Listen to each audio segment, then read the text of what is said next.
Oi pessoal, tudo bem? Hoje eu vim falar para vocês aqui na Uso Orgânicos sobre contaminantes ambientais. E eu gostaria de falar até de forma mais direcionada, de forma mais específica para os homens, para o público masculino. Isso porque agora em agosto, isso aí desde 2012, acontece o Agosto Azul, que é um conjunto de ações voltado para a prevenção e para a promoção da saúde entre os homens. Isso visando principalmente a prevenção de doenças crônicas como diabetes, hipertensão, doenças cardiovasculares, câncer, que são as doenças que mais causam morte ao redor do mundo todo.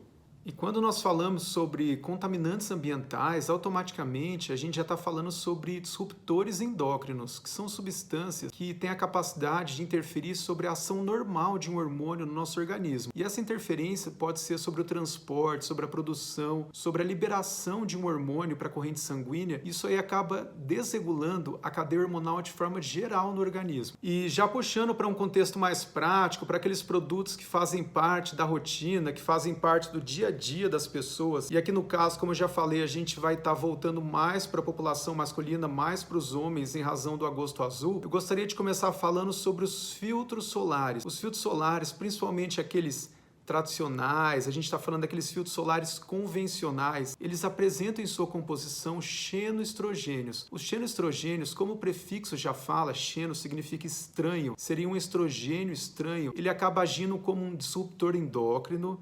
Isso aí acaba desregulando a ação de todos os outros hormônios esteroides no organismo. Isso aí acaba fazendo uma grande confusão em toda a cadeia hormonal do organismo. E outro exemplo prático que a gente pode estar citando aqui é o caso de um produto usado por todas as pessoas, que é o caso dos desodorantes. A gente está falando aqui daqueles produtos mais tradicionais, daqueles produtos convencionais. Eles apresentam em sua composição a presença de alumínio. O alumínio, que é um tipo de metal muito usado pela indústria, né? É o tipo de metal mais utilizado pela indústria. Isso depois do aço. O aço é o primeiro, depois vem o alumínio. E nos produtos tradicionais, como eu falei, nos produtos convencionais, o alumínio aparece na composição dos desodorantes pela sua ação antitranspirante, tá ok? Já existem estudos mostrando a associação da intoxicação, da exposição muito grande do organismo humano em relação ao alumínio com doenças neurodegenerativas. Isso aí a gente está falando de Alzheimer, está falando de Parkinson. Então, como uma orientação prática, a gente tem que procurar diminuir a exposição do organismo ao alumínio no dia a dia. O que a gente pode fazer? Utilizar desodorantes orgânicos, tá? Produtos naturais, orgânicos, veganos. A gente pode estar trocando as panelas que a gente usa em casa, panelas de alumínio por panelas de aço inox. A gente pode estar evitando latas de refrigerante, latas de cerveja. Tem a presença de alumínio, não só no caso das latas de refrigerante e cerveja, pela questão do alumínio, mas também pelos inúmeros outros malefícios que essas bebidas trazem, né, para a nossa saúde. E a gente pode também estar deixando de utilizar aquele papel alumínio que geralmente as pessoas cobrem a comida. Aquilo ali acaba soltando alumínio sobre a comida. Isso aí acaba vindo para o organismo, tá, de quem vai ingerir aquela comida depois. Pegando ainda a questão dos desodorantes, a gente tem a presença também do triclosan, que é uma substância antibacteriana, e para que vocês tenham uma ideia, é uma substância antibacteriana que já foi banida nos Estados Unidos e na Europa. E aqui no Brasil ela ainda continua permitida. E falando ainda sobre o triclosan que é uma substância antibacteriana, uma substância antisséptica, como eu falei para vocês, o uso do triclosan pela indústria acabou sendo banido nos Estados Unidos, sendo banido também na Europa, e aqui no Brasil o uso do triclosan pela indústria ainda continua permitido. Então isso aí acaba representando um risco para a saúde bastante grande. O triclosan também está presente nas pastas de dente. Para que vocês tenham uma ideia,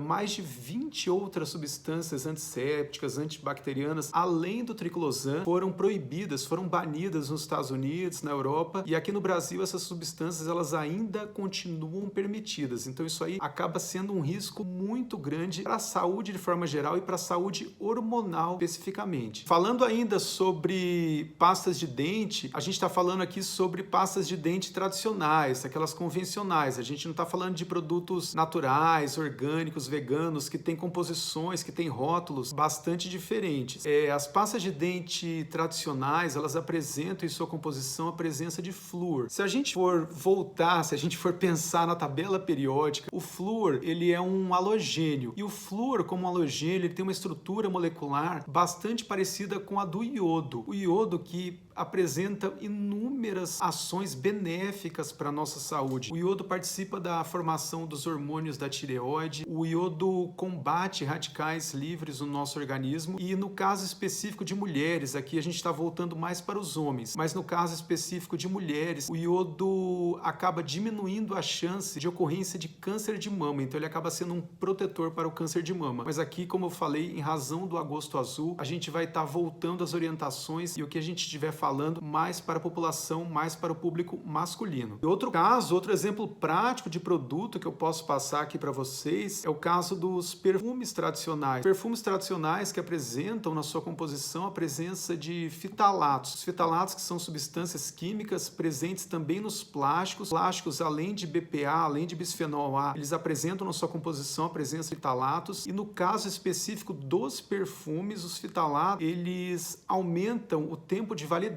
do perfume, mas em contrapartida, como eu falei, os fitalatos eles são extremamente prejudiciais para a saúde humana. A gente tem estudos hoje em dia associando a presença de fitalato em um produto com alterações no espermograma. A gente vê redução da contagem de espermatozoide, tá? Nesses estudos que eu falei, associando com a presença de fitalato. E na Europa, o uso de fitalatos em produtos cosméticos já foi banido. E na Europa foi considerado também um agente tóxico para o sistema reprodutivo masculino, o fitalato de forma específica. E como eu já adiantei aqui, falando sobre a presença do bisfenol, do BPA nos plásticos, a gente falando sobre as garrafas plásticas, claro que não as garrafas plásticas com a inscrição BPA Free, né, escrita, mas as garrafas plásticas comuns, elas vão apresentar na sua composição a presença do bisfenol, e o bisfenol é um tipo de disruptor endócrino. O organismo humano exposto a, isso aí em pesquisas, em medições, exposto a doses nanomoleculares, doses extremamente pequenas de bisfenol,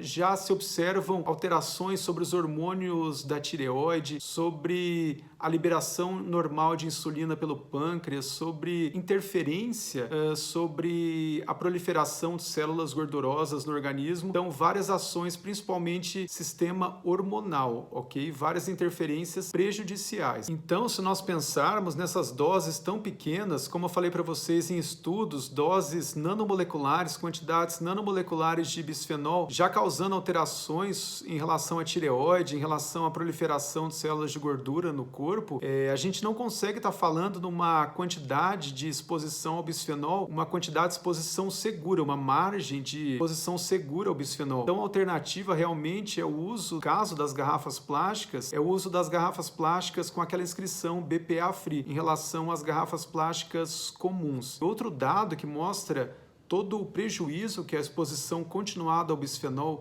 pode causar, no caso específico dos homens, estudos mostrando a associação entre a exposição ao bisfenol e câncer de próstata. Então isso aí mostra o quanto que o bisfenol pode ser prejudicial para a saúde masculina. Para fechar essas informações com relação ao bisfenol, é importante a gente estar falando que a liberação de bisfenol ela aumenta bastante quando um plástico fica exposto ao sol ou ao calor do micro-ondas. Então, sempre que você estiver utilizando uma garrafa plástica, evite de deixá-la exposta ao sol, porque isso aí vai estar aumentando bastante a liberação de bisfenol na água. Informação interessante que muita gente não sabe, claro, até naqueles extratos bancários, naqueles papéis que a gente pega no banco, ali também existe bisfenol, porque o bisfenol ali ele está como um preparador de cor em papéis térmicos. Então, até no banco é bom que a gente evite de pegar aqueles papéis, aqueles extratos, porque ali a gente vai estar aumentando a nossa exposição ao bisfenol. Então, deixando de lado a questão que a gente falou do bisfenol, dos plásticos e também dos produtos cosméticos de forma geral, passando para a questão do uso de defensivos agrícolas, de agrotóxicos, a gente tem o Brasil desde 2008 como o país que mais utiliza agrotóxicos organofosforados na agricultura. E a gente tem uma série de razões razões para isso, uma maior ou menor regulamentação pelo Ministério da Agricultura, a vontade de que as safras sejam cada vez maiores, de que recordes, né,